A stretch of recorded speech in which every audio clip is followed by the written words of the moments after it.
e.biz Students News for October 13th, 2008. Top stories this week. Click to buy links on YouTube. On Tuesday, Google announced on the YouTube blog that it would be adding click to buy links on the pages of videos owned by the site's partners. These links will enable users to purchase content related to the videos they watch via iTunes and Amazon.com. For example, when you're watching the new Weezer music video, Troublemaker, on YouTube, and suddenly say to yourself, "Hey, I like this song," and would like to buy it, you now can, right from YouTube.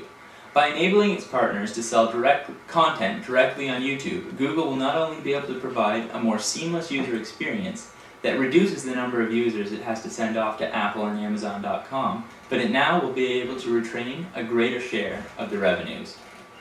Ever sent an email to your ex late on Friday night you later regret sending? Well, this is for you.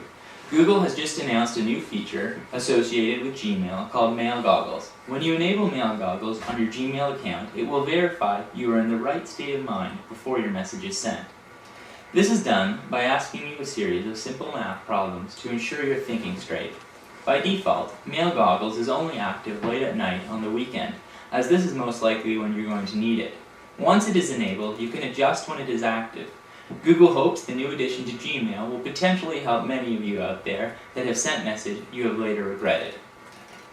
In other news, the ad industry is looking at the iPhone. Everyone knows the most eye-catching gadget of late has been the iPhone, which now can run thousands of applications available at Apple's App Store. According to Apple, more than 10 million apps have been downloaded since the store launched in July. Those numbers have caught the attention of advertisers who see social networking widgets, restaurant locators, and mobile games and other apps as prime real estate. While just 20% of the more than 3,000 applications on the App Store are free, they make up 90% of the downloads. A growing number of them, such as the popular mobile game Tap Tap Revenge and Pandora Radio, a personalized music service, are already experimenting with ads. Play a round of Tap Tap, for instance, and you'll likely see a banner ad for Jaguar cars at the bottom of your screen. While some people may not enjoy the idea of ads on their iPhones or Google phones, the trend also means that more apps will be available for free as ad-subsidized applications enter the marketplace. Now applications make it easy to pinpoint a consumer's interest, as well as the iPhone's touchscreen, built-in GPS, and other features yield more relevant ads. For example, iPhone owners might tap a banner ad for a restaurant that's near their current location, and it could provide turn-by-turn directions.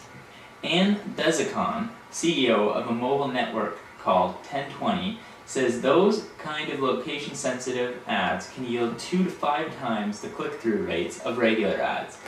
The mobile ad market is expected to grow to $12 billion by 2013, up from an estimated $1.72 billion for 2008. According to the research firm Informa Telecoms and Media, most of the industry's efforts have been focused on inserting ads in mobile websites, accessed through cell phone browsers. In the midst of the financial crisis overshadowing the U.S., a Chicago woman has won the online bid to acquire a home in Saginaw, Michigan for just $1.75. A Saginaw newspaper reported her bid was one of 8 for the home. Joanne Smith, the winning bidder, told the newspaper that she was intending to sell the property and she didn't have any plans to move to Saginaw. She also stated that she hasn't seen the property or visited Saginaw, which has been hard hit by economic troubles in recent years. The newspaper reported there's a notice on the door of the home saying a foreclosure hearing is pending and she must pay about $850 in back taxes and yard cleanup costs. Many are saying this is just a sign of the times. To finish up our broadcast this week, we just wanted to leave you with a photo we found online of a man holding up an advertisement for AIG, one of the banks that have run into trouble in the U.S. He received this advertisement in the mail recently and holds it up to a sobering background. This is Graham Thompson for e.biz Students News, signing off.